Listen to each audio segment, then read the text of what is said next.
Is that all you guys got? Oh, just more of these guys? Well, okay, I mean, I'll beat these ones too. You guys seem to really like to watch me jump up and down on some dudes' heads. Sounds like the tiny fighter's getting cocky. Very well, we'll give him what he wants. Send in the sisters! Old rich ladies? That's your challenge? What, am I supposed to sweat because there's two of them? Folks, I have been waiting for that confidence to bite this little guy on his ass, but he might just have what it takes to go from a little fool to a little champion. And there goes one of them. And ladies and gentlemen, Miss Spink is down. Can Miss Forcible pick up the slack? And there she pops! Our little fool is a little champion! Shower him with money! Hell yeah, there it is. That's what I came here for. Oh man, that was fun. Nothing really gets rid of the existential dread of the fear of the future and pain of the present as beating the crap out of some guys. I need to keep that in mind. Oh, hey, Tiso found his way over here. Hey, dude, I just got done with my first bout. Well, little warrior, how was your first real fight? Real fight? Shoot, half the stuff I run into running around Hollow Nest is a bigger pain in the ass than that was. Ha! A good attitude to have. This coliseum is nothing compared to the heels the world crushes you with, and your spirits seem to be up too. A good fight will do that for you. Yeah, you know, I am feeling pretty good. What about you? My breath is spent, my spirits are up, but I feel when they go down, I'll be in a deep melancholy. You see, I reached my goal. I found this place, and while it was everything I expected, it feels as though I am not fulfilled. Oh, tell me about it, man. I've been on that roller coaster for a while now. I found all the stuff I came here to find, and it's all a depressing mess. Like, I found out where I came from, who I am, and who I could be. I came from a black pit. I'm the most disappointing thing that crawled out of that pit, and what I can do to atone is fight a literal god for eternity. But I might be able to stop the infection.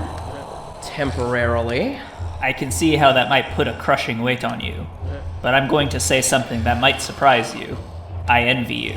Really? I mean, I'm working to be locked in the black egg, keeping the whole infection inside me. I'm not looking forward to it.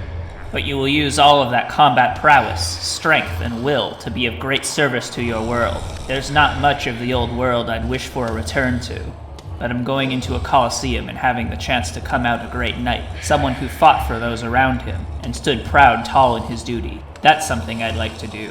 The Pale King might not have been a man I'd wish to fight for, but a kind, just king, and a people that I felt at home amongst. Why, I'd proudly pick up my nail every morning for that. Well, if I get rid of the infection, who knows, you might get your chance. A kind word, but maybe not a true one. I'm not sure I'll live to see those days of honor and duty, and if I did, I'm not sure I would want to be the one wielding that power. Many said the combatants of the old world fought for self-aggrandization. I feel that's even more true in this world, and I seem to be a man of my time. And for me, the world I was born into wanted a guy who couldn't feel anything. And now it needs a guy who feels so sorry for this place that he's willing to give himself up for it.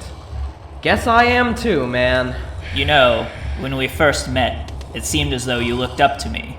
But now I look at you and I see a bug I can look in the eye. You've come a long way.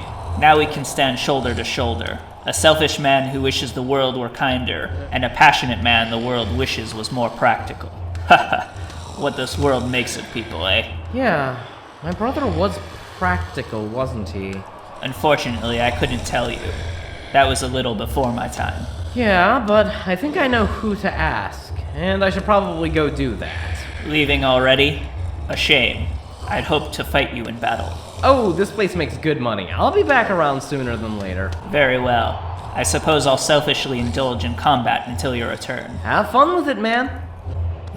Leaving already? Yeah, I'll be back though. Very well. Same entry fee as before. I hope to face you in the ring once you return. You do? Oh, I'm nothing like these others, chained here until their last breath. Unlike them, I'm no weakling. I'll be out of these chains in a matter of hours, I'm sure. Okay. Well, ultimately, a lot of people did think that my brother was right for the job, and maybe having an idea about what his whole deal was might help me do that? Wait, what am I even doing? Surely the craziest thing I've ever heard doesn't actually have anything to do with my brother or the way that he saw the world. Like, this isn't gonna give me some great epiphany. Well, I won't know until I ask her, will I? Oh, wait, I should put this money in the bank first. Yeah, the bank lady said that if I put money in the bank, then it would become more money. So if I put money in the bank, go talk to the crazy lady, then come back, I'll have even more money than I did before. Oh, hello there. Hi, I need to put a lot of money in. A lot, huh? Well, the maximum amount that this small independent bank can hold is about 4,500 geo. Oh, well, I only got about 3,500. Oh my, that's more than enough. Anyway, I'll make sure it's kept safe in my vaults. Return any time you wish for it back. Thank you for patronizing this humble bank. Oh, I'm sorry, I was just trying to be polite. Oh, you've been more than polite. Now, if you'll excuse me, you've given me a mountain of paperwork to keep track of all this. Toodles. Bye. Oh, and if I know that crazy lady, she's gonna be talking about this for like 20 solid minutes. I'm gonna make so much money. Hello there. How's the hunt for money gone? Pretty good, but can you tell me what you meant when you said the word practical had been stolen? Certainly, but first, let me give you some advice to take with you into old age. Okay. If you enjoy company, the best way to guarantee it is to say something incredibly cryptic and irresistible that will sit in the listener's mind until they simply can't help but to return and ask what the hell you meant. Works every time. I can't argue with that, I guess. So what does it mean? What would you describe as someone being practical? I don't know, thinking in a very straightforward way? In a way that, like, solves the problem. You know, like putting the right peg in the right hole. Possibly a way that solves the problem at the expense of all else? More like solves the problem in a way where you don't need to do it at the expense of all else. But ultimately, morally gray, you would say. Yeah, just like neutral. And there it is. That is where it has been kidnapped. In the days before Hollowness collapsed, around 75 people would die on the Stagways each year. What is that? Sounds bad. Well, we haven't established a morality yet, so it's just a number. Something happens semi-frequently when some bugs do a certain thing. That's all we have now. But if we do put morality into the mix, what do we get? I'm gonna go with the same answer. Bad. Yes, that's a good answer. I'll propose a practical solution. Add spikes to the saddles and the hooves of the stags. Then have worms travel along the pathways. We're only killing 75 bugs a year. We need to boost those numbers. Alright, yeah, I think I see where you're going with this. Well, we're using a very easy example. Causing less death is the cornerstone of most ideologies. You won't find a lot of people who believe in killing everyone now, condoning first-degree murder. But the point is that being practical is first holding a belief and then acting on it. Yes, that's right. So, let's say we want to lower the death rate. How do we do that? And keep in mind, we live in a world where tramways exist. Replace the stagways with tramways? It may seem that simple at first. Yeah, there's gotta be something I'm missing. It seems like you should just replace those with trams. Well, the most cited reason is due to cost. It requires a lot of resources to build a tram, whereas digging a hole and sending stags around is a lot more cost efficient. Is that the only reason? My, no. But let's assume for now it is. Now, if we have a baseline of less people should die, replacing stagways with trams seems like the most practical thing to do. But if we were to kidnap practicality and put in something else, we might get a different answer. Like if we really wanted to not spend too much money. Well, yes, or more likely, if we simply wanted the world to continue on as it's going. Before the infection, a lot of people used the stagways. They were what got you from one place to another. The possibility that it makes everyone's lives more difficult is enough to deter a lot of people from making a leap like that, especially if they feel it could eventually lead to something worse. What potential alternative is worse than a bunch of people dying? What, more people dying? Sometimes yes, but many times no. Like I said, there's a lot more to trams than just cost efficiency, but we'll save that for later. Ultimately, you understand what I mean when I say the word has been kidnapped, yes? Yeah, I got that. Then I'll explain more when I'm not holding you up from all the shopping you have to do. Don't spend it all in one place! Well, that was an interesting thought experiment, but it doesn't really help me figure out why my brother did what he did, or why I should. Well, at least this tree thing is pretty neat. Yeah, this is a pretty good distraction.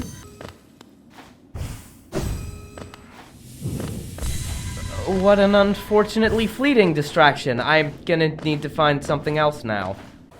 Well, before what I would use to distract myself is I would try to find the bottom because I was trying to find out more about who I was, and now I know everything. I mean, I came from the Abyss, I was born there, I left the Abyss, 20 years passed, and now I'm here.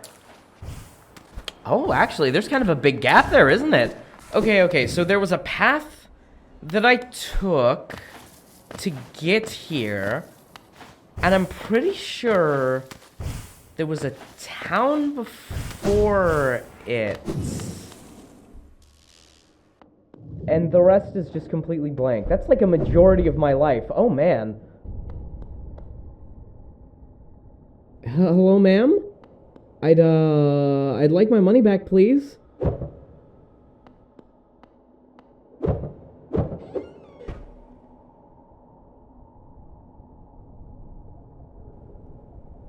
So it's starting to look like I might not get my money back. Could you come out from under wherever you're hiding and prove me wrong? Hello? Well, at least this time when I go back to Sly, I'll have the key. He's not gonna be super happy that I don't have any money. Oh, right. I also want to go and talk to Zelda. Yeah, that was the thing I was actually worried about, wasn't it?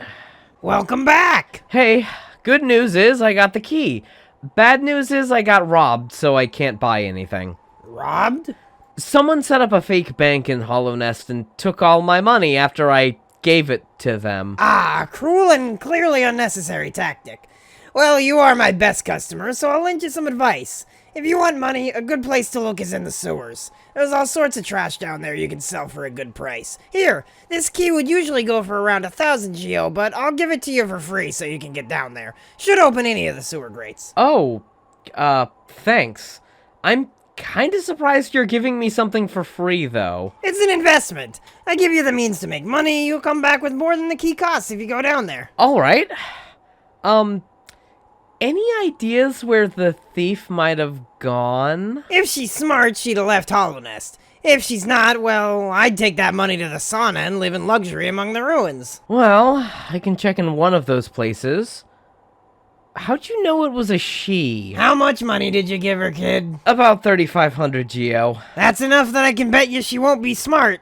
And if you smack her around a little bit, I bet you can even find more on her. She likes to keep it close by. I don't think that you answered my... All I'm gonna say is old flames burn quick, hot, and stick to old tricks. I'm gonna go try and talk to Zelda. Thanks for the key, though. Good luck getting your money back. Okay, just gonna go in there, gonna talk to Zelda, and everything's gonna be fine. Let's go. Hey. Hi. Look, I'm sorry I was like that. I was upset. No. You didn't do anything wrong. I've just always been bad at handling situations like that. I just end up saying something stupid that person doesn't want to hear, and that's all that happened there. I said some dumb shit and fucked up. The stuff you said wasn't stupid. Like, I mean, I get what you were trying to say, and you were kinda right. Maybe. But that doesn't mean it was helpful, or the thing that you needed to hear. I can't let you take all the blame. You tried to help and I was shitty about it. Well, it was your first time going through something like that, so neither of us knew what to do. Yeah, we were both kinda dummies. But hey, we're both okay with that, so nothing's really wrong. It's nice when it works out like that, isn't it? Want to start the whole conversation over? Sure. Hello there, good map vendor. Vend me a map. Oh, good evening, valued customer. Map vending is what we do here. What kind of maps would you like vended toward you today? Why, I believe I'd like some charms vended towards me. Very well, let me just get those. I'm sorry, I can't really get into this whole world we built. I'm enjoying my job. Too unrealistic. It's breaking my immersion. Yeah, well, maybe we just go normal then. What do you got? Cornifer mapped a few more areas out. I think I got most of these. I've been following him up pretty good. Oh yeah, I've been hearing that you two get along pretty good. Yeah, I mean, we're both rummaging around down there, so we got a lot to talk about. Yeah, I'm jealous, but I'll go down eventually and have a look for myself. You sure? It's pretty dangerous down there. You know, I met Cornifer when a caravan he was part of paid me for protection. Oh, no, I didn't know that. Yeah, it was basically a bunch of grave robbers, one history nerd, and this weirdo cartographer that wouldn't stop glancing at me until I said hi. And how have you two been getting on? Pretty good, pretty good. Oh, that's great to hear. I really like both of you, so it was kinda awkward when you were fighting. What do you mean we were fighting? Oh, were you not? No, we were. I don't remember mentioning it, though.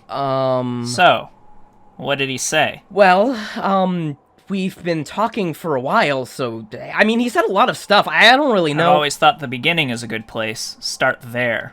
Well, I guess when we first met... Uh-huh. Go on. He said, like... You know, he was getting away from the ball and chain, and he was like, women, am I right? But he clearly didn't mean it. I mean, he was really defensive about it. I mean, he was just... I know who my husband is, and you're right. He didn't mean those things. He isn't that kind of person. Yeah, he's a really... He likes to play as that person. He loves to play pretend like he's some hard man working in the mines to earn a living, while his doting wife keeps the house together, who he'll come home to for an hour to fuck, and then head off to the bar to have a pint with the boys. Like he's his father, living in a shitty era that's as dead as the fucking boys. I'm sorry, I didn't... No. Again, you didn't do anything wrong. Honestly, you did everything right. I'm real glad I didn't say that shit to Cornifer's face. But I think that maybe I'll take a note from his book, call over Bretta, have a fucking girls' night, and when I'm not fucking fuming, I need to have a serious conversation with my husband. Yeah, okay, I'll see you later. Come again soon! Maybe I should just never say anything to anyone ever again.